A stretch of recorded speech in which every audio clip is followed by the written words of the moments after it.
Market crash, investors में मचा हाहाकार।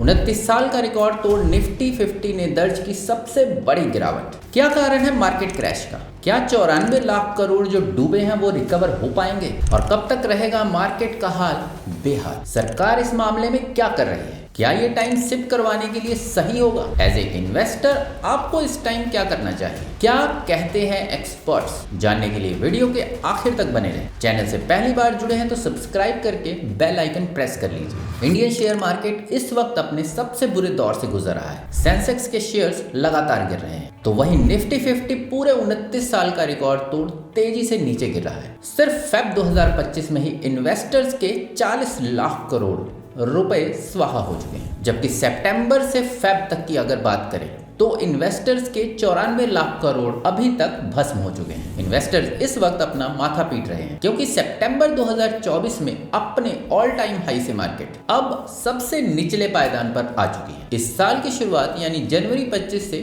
फेब 25 तक सेंसेक्स और निफ्टी तकरीबन 7% तक गिर गए और इसी समय में इन्वेस्टर्स के 62 लाख करोड़ रुपए डूब चुके हैं। करंट सिनेरियो के देखें तो भारत में करीब $1 बिलियन की वैल्यूएशन वाले करीब 528 स्टॉक्स हैं, जिसमें से 412 प्रेजेंट में नेगेटिव चल रहे हैं यानी लॉस में। मतलब तकरीबन 80% कंपनीज का अभी डाउनफॉल चल रहा है और इनमें से भी 19 से 20% कंपनियां ऐसी हैं जो पूरी तरह से खत्म होने के कगार पर आ चुकी हैं, जबकि 19 कंपनीज तो ऐसी हैं जिनकी वैल्यूएशन 50 से 71% तक टूट चुकी है, यानी लगभग कंपनी ही साफ। कुछ एग्जांपल्स की देखें तो वारी आरटीएल 71% तक डाउन। हाई शेयर प्राइस के लिए जाने वाली रेमंड 60% तक नीचे चल रही है, जबकि ओला इलेक्ट्रिक 60% और देश की सबसे बड़ी कंपनी यानी रिलायंस भी 25% तक डाउन चल रही है। अगर छोटी वैल्यूएशन वाली कंपनीज को देखें तो इंडिया में 500 करोड़ की वैल्यूएशन वाली कंपनीज अराउंड 4000 के आसपास हैं, जिनमें से 1000+ कंपनीज इस वक्त माइनस में चल रही हैं। निफ्टी 50 तो 22% डाउन चल रही है। साल 1995 के बाद ये पहली बार है जब निफ्टी 50 ने इतना बड़ा नुकसान दर्ज किया है। सिर्फ एक हफ्ते में यानी 7 फेब से लेकर 14 फेब तक 450 के लगभग स्टॉक्स धड़ाम हो चुके हैं। मतलब एक हफ्ते में इतनी गिरावट, और ये तो कुछ भी नहीं। मार्केट में इन्वेस्टर्स का पैसा डूबना अभी भी जारी है। जुलाई 1990 में एनएसई बेंचमार्क लॉन्च होने के बाद ऐसा सिर्फ 2 बार हुआ है। पहला 1995 में जब इन्वेस्टर्स को लगातार 8 महीने तक नुकसान झेलना पड़ा था, और दूसरा अब यानी 2025 में। लेकिन ये क्रैश कहां जाकर रुकेगा और ये हुआ क्यों है? चलिए इसके मेन रीजंस को डिस्कस कर लेते हैं। Weak corporate earnings. Market crash का सबसे पहला कारण है कंपनीज की वीक कमाई, या कहें ना के बराबर कमाई। मार्केट को लेकर ये काफी समय से सुनने में आ रहा था कि मार्केट ओवरवैल्यूड, क्योंकि पिछले कुछ समय से भारत की जीडीपी और कॉर्पोरेट कंपनियों की कमाई के अच्छे खासे आंकड़े अनुमान शेयर किए जा रहे थे। इंडिया जीडीपी की एक्सपेक्टिंग ग्रोथ को लेकर बड़े बड़े इन्वेस्टर्स, रेटिंग एजेंसीज, हर कोई भारत की तारीफ कर रहा था। कंपनियों को भी प्रॉफिट हो रहा था, लेकिन जब रियलिटी आई तो सब कुछ बदल गया। पता चला कि इंडियन जीडीपी ग्रोथ का जो अनुमान लगाया गया था वो फुलफिल हुआ ही नहीं। इससे भी बुरी खबर ये आई कि इंडियन कंपनी प्रॉफिट कमा ही नहीं रही है, कॉर्पोरेट में कमाई ही नहीं है, मतलब नो अर्निंग।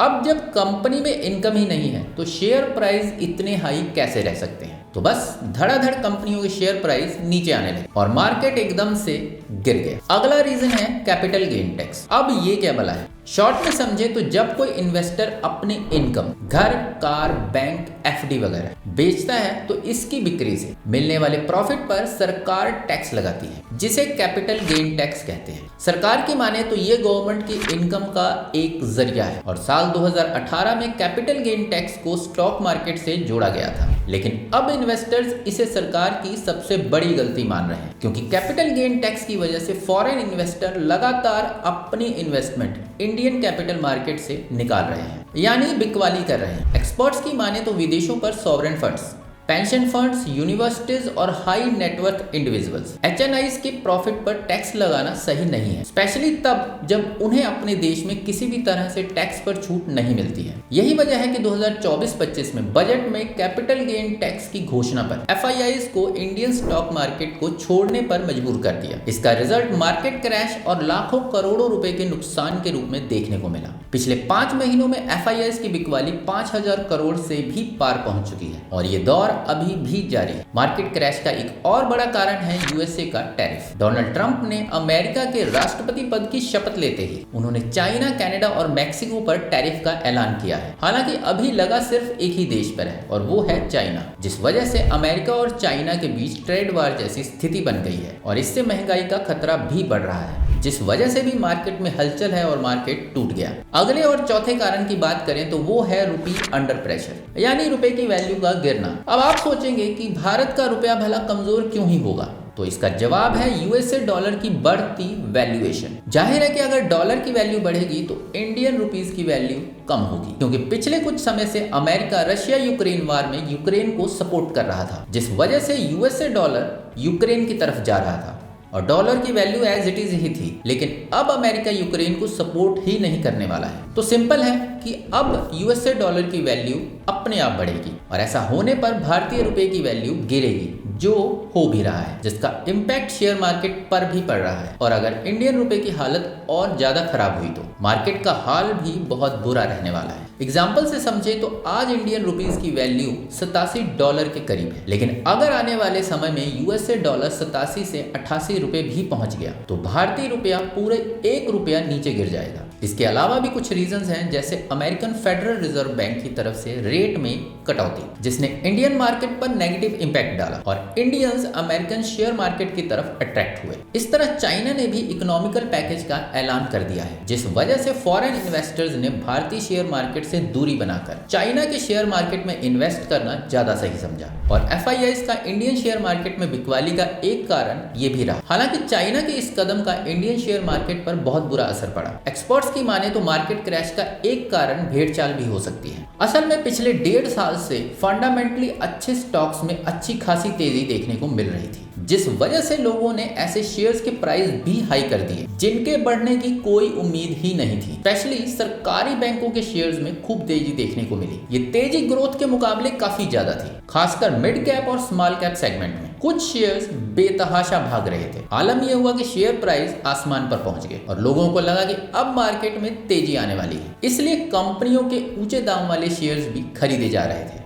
जबकि इनमें से ज्यादातर कंपनियों के शेयर्स इररेलेवेंटली भागे जा रहे थे। उनके बढ़ने का कोई चांस ही नहीं था। इसलिए जब कॉर्पोरेट पर रिपोर्ट आई तो लोगों ने इन शेयर्स की सेलिंग करनी शुरू कर दी और अब मार्केट में इन शेयर्स की खूब पिटाई हो रही थी। मतलब इन्हें खूब अच्छे से बेचा जा रहा है। खासकर महंगे वैल्यूएशन वाले शेयर्स की बिकवाली मार्केट पर हावी हो रही है और ऐसे शेयर्स अपने हाई से 50% तक टूट चुके हैं। इन्हीं कुछ कारणों की वजह से मार्केट में भयंकर गिरावट देखने को मिली है, जिस पर अब इन्वेस्टर सरकार से मांग कर रहे हैं कि LTCG यानी long term capital gain tax में या तो कटौती की जाए या इसे पूरी तरह से खत्म किया जाए। इसके साथ ही कई एक्सपर्ट सिक्योरिटी ट्रांजैक्शन टैक्स यानी STT को भी घटाने या हटाने की मांग कर रहे हैं, जबकि सरकार इस क्रैश और डिमांड पर फिलहाल वेट एंड वॉच वाले मूड में बैठी है, यानी शांत नो रिएक्शन, क्योंकि सरकार का मानना है कि बाजार की असली गिरावट का कारण ग्लोबल इंस्टेबिलिटी है और ये गिरावट एक नेचुरल करेक्शन है, क्योंकि बाजार पहले से ही ओवरवैल्यूड था। ऐसे में LTCG टैक्स या फिर STT पर किसी भी तरह का बदलाव अगर किया जाए तो ये मार्केट के लिए और नई मुसीबत को खड़ा कर सकती है। इसलिए LTCG या STT में बदलाव, घटाओ या इन्हें हटाना इस प्रॉब्लम का सोल्यूशन नहीं है। STT को शॉर्ट में समझे तो स्टॉक एक्सचेंज पर होने वाले प्रॉफिट पर 0.1% सरकार टैक्स लेती है और इसे ही STT यानी सिक्योरिटी ट्रांजैक्शन टैक्स कहा जाता है, जिसे लास्ट बजट में सरकार ने 0.1% से बढ़ाकर 0.2% कर दिया है। जबकि LTCG यानी long term capital gain tax को आप पहले ही समझ चुके हैं। बस इतना समझ लीजिए कि एसेट क्लास पर यूनिफॉर्म 12.5% टैक्स रेट लागू है, फिर चाहे उसमें इंडेक्सेशन बेनिफिट लागू हो या नहीं। इसके अलावा सरकार ने फिलहाल मार्केट क्रैश पर कुछ खास रिएक्शन नहीं दिया है, यानी सरकार अभी इन्वेस्टर्स की कोई भी डिमांड पूरी करने को तैयार नहीं है। चलिए अब आपको कुछ जरूरी सवालों के जवाब देते हैं। जैसे इस बुरे दौर में कई लोगों का सोचना है कि क्या सिप करवाना बंद कर दें, तो जवाब है नहीं, क्योंकि यही तो सिप करवाने का सही टाइम है। इसलिए सिप करवाना बंद मत कीजिए और अगर करवा रखी है और उसे बंद करने का सोच रहे हैं तो ये गलती बिल्कुल मत कीजिए। इसके अलावा अगर आप लॉस में हैं तो एसेट एलोकेशन पर फोकस बनाए रखिए, और अगर इन्वेस्ट करना चाहते हैं तो इन्वेस्टिंग के लिए ये अच्छा मौका हो सकता है, क्योंकि क्रैश ही एक वो सिचुएशन होती है जहां महंगे से महंगा शेयर भी आपको सस्ते में मिलता है, और मार्केट जब चढ़ता है तो प्रॉफिट भी अच्छा खासा होता है। लेकिन कोई भी कदम उठाने से पहले अपने सलाहकार या मार्केट के किसी जानकार की सलाह जरूर लें, ताकि आपको बाद में पछताना ना पड़े। और अगर बिना किसी नॉलेज के आप इस लाइन में हैं तो एक्सपर्ट्स की सिर्फ एक ही सलाह है, जितना हो सके विदाउट नॉलेज शेयर मार्केट से दूर रहे। बात करें कि मार्केट और कब तक ऐसे ही रहने वाला है, तो दोस्तों लाइफ और शेयर मार्केट दो ऐसी चीजें हैं जिनके बारे में कुछ भी प्रिडिक्ट करना पहले से बहुत मुश्किल है। हो सकता है कि मार्केट जल्द ही रिकवर हो जाए या टाइम लगे, लेकिन हाँ रिकवर होगा, फिर वो चाहे महीने भर में हो, 2 में या 3 महीने। इसलिए पेशेंस बनाए रखें। आज के लिए बस इतना ही। अगर जानकारी पसंद आई हो, नॉलेजेबल लगी हो, तो वीडियो को लाइक शेयर करके चैनल को सब्सक्राइब और बेल आइकन को प्रेस जरूर कर लेता हूँ अगली वीडियो में कुछ नई जानकारी के साथ। तब तक के लिए नमस्कार।